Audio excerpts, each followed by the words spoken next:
Hello and welcome to Literary Gladiators channel. My name is Larry. Thank you for clicking on this video.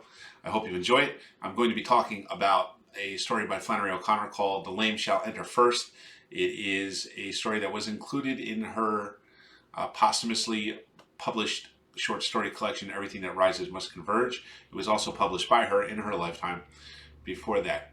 This is a story, in my opinion, that is a critique of the humanist or Enlightenment worldview that fails to account for evil. And that is true of both a moral evil and a natural evil. This story starts with the main character, Shepard, and his son, Norton. They are having breakfast together. And this is 1 year after the death of Shepard's wife and Norton's mother. Now, Shepard has decided that Norton is a selfish boy, and he decides, and he sits in judgment of Norton, who is 10 years old, while he himself is a grown man eating cereal out of a box and watching his 10-year-old boy prepare his own breakfast, which amounts to a piece of chocolate cake covered in peanut butter and ketchup. And the cake is also, as Norton lets us know, that it's a stale piece of cake that makes him sick. So here is this father who is completely neglecting the health and well-being of his son, but is sitting in judgment of this little kid. And the reason that he is doing that, in my opinion, is because he resents the child over the grief that the kid still has for the death of his mother. Now, Shepard, we find out, unlike Norton, who is lost in kind of, Norton is drowning in grief, and Shepard is avoiding it. He's not dealing with grief. We find out that he has not returned to the master bedroom of the house since his wife died, and this is sleeping in a guest room. So the story starts with Shepard internalizing his contempt for his own son. And the reason that he resents his son, I believe, is because he cannot help his son overcome his grief. The boy has been told by Shepard that his mother, when she died, she no longer exists. And this answer is wholly unsatisfactory.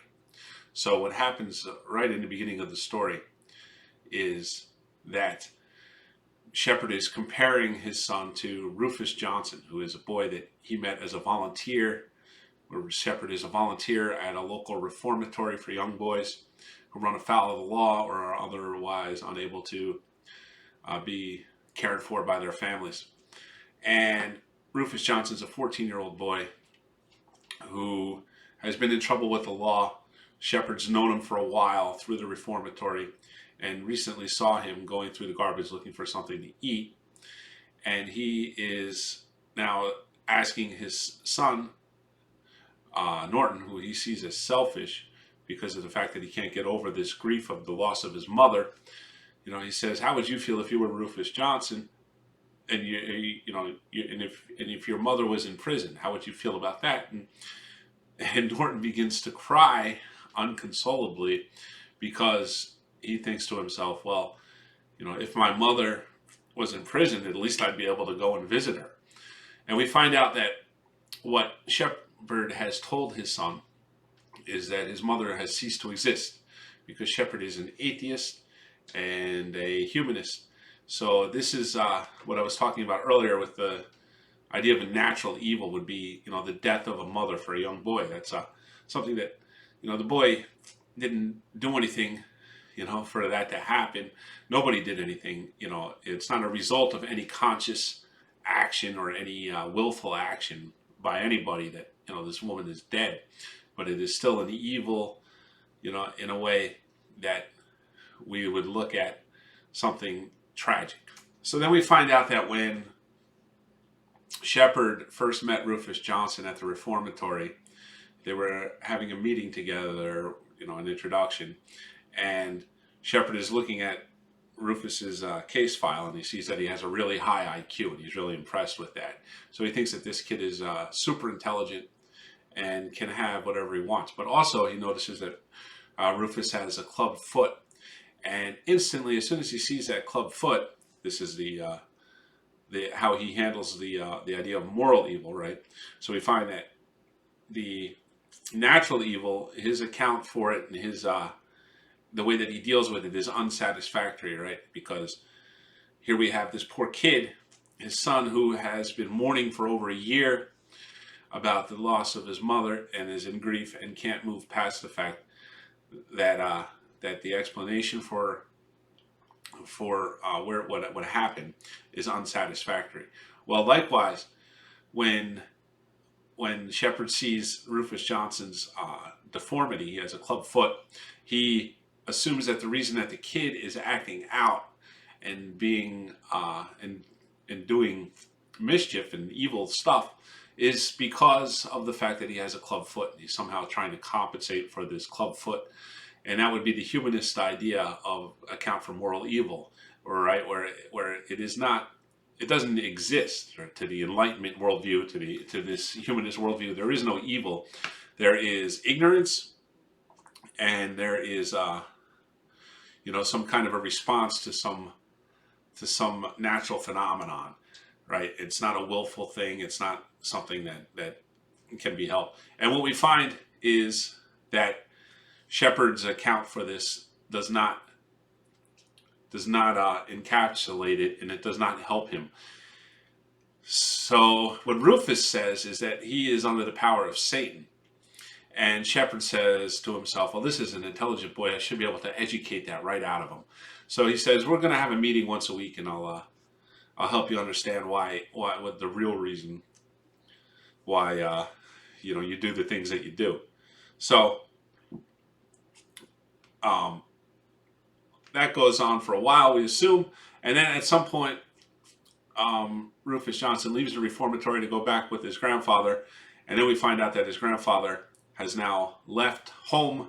He went to a religious retreat. His grandfather's a very religious man, which is where Rufus has gained his education on the nature of good and evil. And he has a key that Shepard had given him to Shepard's house, so that if he ever needs anything, he can go to Shepard's house. So now that his grandfather's gone, he's got nowhere to go, so he ends up going over to this house. And he and Norton meet for the first time. So Rufus comes into the house, he looks around, he sees that the house is dirty, it's unkept, and it doesn't take him long at all to find out the source of what's wrong there.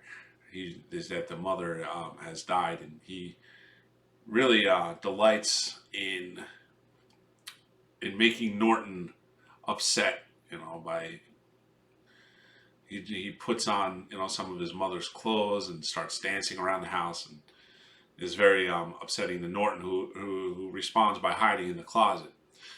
Shepard comes home, finds Rufus there, and he's overjoyed to see the boy, because now he feels like he's really going to be able to help this kid. He's going to buy a telescope and show the kid that anything is possible for this young boy, because he's a smart and capable young man who only does the things he does because he does not feel like he's a normal kid because of his deformity.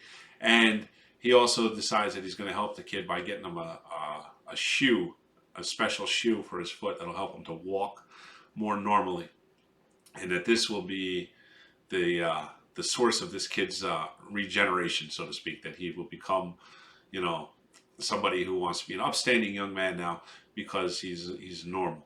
Well, Shepard gets home, and he, all these ideas of what he's going to do are going through his head, and he's very excited. And he decides that the kid is not going to accept an invitation to stay there, but he decides that he's going to manipulate him. Right? He's going to tell him that the reason that he wants him to stay there is because he needs help with Norton, his selfish son. Because Norton's never had to share anything. Being an only child, he's never had to share anything, and so that is why he wants Rufus to stay. And he also said, and Norton's telling him, look, when Rufus showed up, he went into Mom's room and, started, doing all this and that, which was really disrespectful to Mom. And Shepard's like, now, Norton, that makes no difference. And Norton says, well, he said that you were a bag of gas and that you don't know your left hand from your right. And Shepard's like, I don't care. It doesn't matter what he says about me. I'm going to help him, and he's going to understand that no matter what he says about me, it doesn't matter because I'm going to be able to have compassion for him and to overcome all this. So he asks Rufus to stay, and Rufus decides that he will stay because he sees an opportunity to really disrupt this man, Shepard, who he cannot stand. He does not like this guy at all, and he wants to upset his house. So Shepard ends up buying a telescope. They set it up in the attic, and he and the two boys are up there looking at the sky one night when it comes up that Rufus believes that he's going to go to hell when he dies. And this is the first that Norton has ever heard of such an idea. He wants to know, is that where my mother is? Is she in hell? And Rufus says, well, was she saved? Did she believe in Jesus? And Norton, starts to think about it. And Shepard instantly jumps in and says, no, she didn't believe in Jesus. And Norton says, yes, she did. I remember hearing her say it many times. And Shepard doesn't really resist this too much, so it leads me to believe that this is probably a true account, because Shepard would have been pretty adamant about her not believing in Jesus if that were actually the case, just based on how he reacts to most things. It's a very adamant and purposeful and forceful statement. So Rufus explains to the boy that if she was saved, she would be in heaven on high, and that is that. But we find out also through this that Shepard tells the boy, while he still thinks that his mother might be in hell, that no, I told you that she no longer exists. And he sees that the kid doesn't believe it. And he assumes that this is because the kid would rather believe that his mother was in hell than that she didn't exist at all. And whether or not this is true about Norton, it does tell you kind of something about Shepard and the worldview that he has chosen. Seems to be a matter of what he would rather be true rather than what might be actually true, in my opinion, right? Because he's kind of projecting this onto Norton, just as he's projecting the selfish aspects onto Norton as well. So now Norton becomes infatuated with the telescope, and we come to find out later that what he's doing is he's looking through the telescope, trying to see his mother, because Rufus had told her that heaven is in the sky somewhere. So so Norton is infatuated with the telescope. Shepard could care less. And one night he asks Norton where Rufus is, if he knows, and Norton doesn't know. And then the police show up, and it turns out that Rufus had been at another house where he broke in and overturned everything. And this is kind of a piece of foreshadowing of what's going to happen to the home life of Shepard as a result of Rufus and the evil that he is bringing into the home, that he is completely unaware of, unbothered by, and unable to predict or to account for in any way. So he is more than willing to let Rufus go and spend the night in jail, because his pride is hurt that the kid has decided that he doesn't care about telescopes, but would rather go about committing, these acts of violence. But Shepard says that he's going to be sure to pick him up in the morning, because of the fact that that's the day when he's going to go and get his new shoe. The next morning, Shepard goes down to the police station and finds out that the police no longer believe that Rufus was responsible for the breaking and entering and vandalism of the house, but that it was somebody else. So Shepard is excited to take Rufus now to go and get his new shoe. Rufus, on the other hand, right, we get this scene where Rufus is mad at Shepard because he let him go to the police station, and that he's saying Shepard, has no faith in him, and And he makes on like he's got all this confidence in Rufus, but in actuality, he doesn't have any confidence in him. But what we see here is that Rufus is actually manipulating Shepard, and he's doing so much more effectively than Shepard is manipulating Rufus. And this is, I believe, because of the fact that Rufus has a better understanding of human nature. It's a biblical understanding, and because he is more in touch with the existence of evil as a real force in the world, he is able to use it and to control the naive, right? He's able to control like somebody like Shepard who is naive to the idea of evil. So we see him using this. Oh, you don't really think, you don't really have any confidence in me and all this. But then Rufus gets up and walks across the room, and then he just gives a wave of the arm, and Shepard comes running after him and says like Rufus pulled a dog on a chain, is what the story says. So they go down to look at the shoe. The shoe does not fit. Rufus is pleased by this. He does not want the shoe, and Shepard is very disappointed. They have to come back in a couple weeks to get the shoe. Now, during this time, Rufus continues to educate Norton about heaven and hell and the idea of the immortal soul. And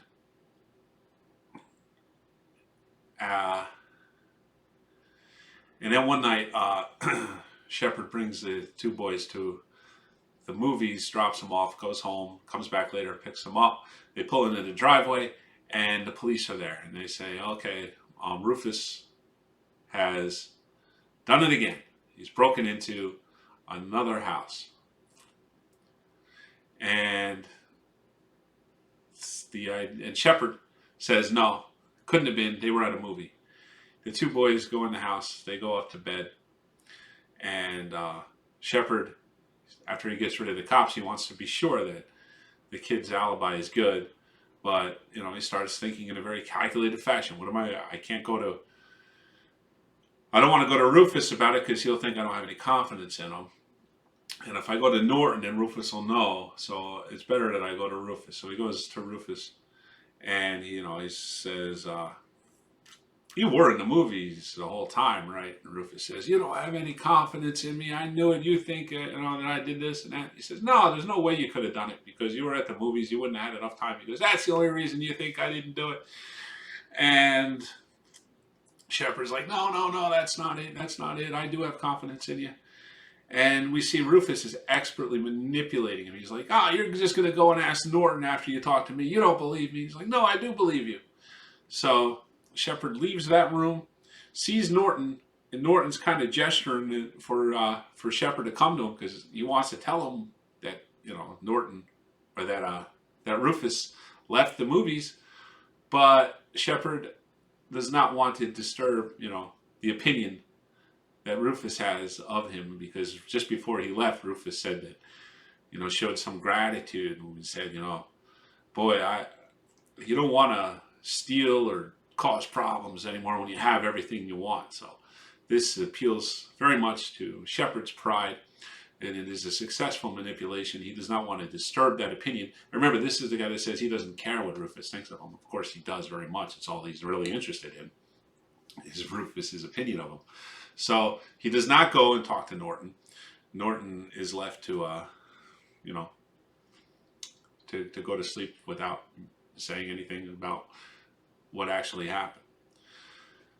So time passes on, and it's time for the kid to go and get the shoe. He goes, he tries the shoe on, it fits. He decides he doesn't want to wear it. He doesn't want anything to do with the shoe. All right, because this is a conscious choice. He does not want to change. He wants to continue to do what he wants. And of course, this completely flies in the face of what Shepard thought that he would do. He cannot predict anything that Rufus does. He can't predict anything because the framework from which he views the world is wrong. It fails. Now, they go home, and then later that night, Shepard is in his own thoughts and doesn't even realize that Rufus left the house and goes and starts looking in another window of another home. Comes back. Police show up at the door. And now Shepard says, he's been here with me the whole time. And the cops leave, not really believing it, but there's nothing they can do. I guess they don't have any, real testimony. And Rufus says, oh, that's a great job. You did lying. You're almost as good at lying as I am, he says. So we see now that Shepard finds out that, he had just lied for the kid, thinking that he was telling the truth, but not knowing it. Now he realizes that this kid is something that he can't handle and something that he can't deal with. But he can't bring himself to kick the kid out. So he's hoping that the kid's going to leave of his own volition. And it's the next night, Shepard leaves for the day, comes home, and he finds the two boys reading the Bible. And that's about the last thing that he can stand. Kicks Rufus out of the house. He says, I thought that, I got all that religious stuff out of your head. You're too smart for that. And Rufus is like, I'm not too smart for it. It's true whether I believed it or whether I would believe it or not. So Rufus leaves. And before he leaves, though, he starts eating pages out of the Bible just to show Shepard how much he believes in it. And I believe this is beginning of a repentance for Rufus, where he is actually going to possibly have a chance to repent, right? It's because it seems like he's starting to. What he does next is he goes to another house and says that he allows himself to get caught. Now, Shepard is telling himself he's got nothing to reproach himself for because he did more for this Rufus kid than he did for his own child. Well, of course, this is completely, this is not a virtuous action at all, right? You're supposed to do more for your own child than you are for some stranger off the street. Believe it or not, it's what you are responsible for, the people closest to you, are the people that you are most responsible for serving in this life, right? It's not something that you're supposed to care more for some abstract idea of helping somebody else or somebody that you don't know as well, or somebody that you're not responsible for. Your responsibilities are to the people in your life. So, and also the fact that he's completely neglected Norton. Since the passing of his wife, he has been unable to give the kid any kind of consolation. He's been unable to do anything for the kid, and now he resents his own son for it.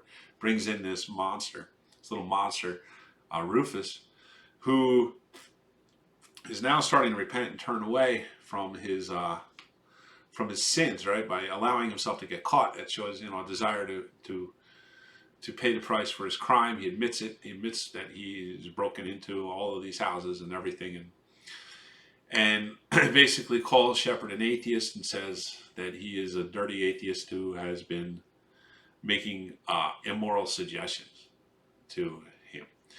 Now, Shepard tells himself he has nothing to reproach himself for. But it is now that he starts to realize that he's been neglecting his son Norton. And he goes up to the attic, and like a man teetering on the pit, on the edge of a pit, he enters the scene of the attic where his son has taken his own life to try and go and be with his mother out in space, where he thinks that she is. So things could not end up worse for Shepard. He's all alone, and he's got Rufus Johnson out there saying that this guy was, that he's no good. And he's got nobody in his life to look after now. His wife is dead. His son is dead. He's all alone on the edge of a pit. So it does not look good for Shepard. Again, it is because, I believe, of his atheistic worldview, where he is unable to account for, to predict, or to know what is actually happening in the world around him, that makes him a tool of the devil, as Rufus Johnson rightly puts out. So that's this story. This is The Lame Shall Enter First by Flannery O'Connor. I hope you enjoyed this video, and please do tune in again. I'll be back in a couple of weeks with another video. Thank you.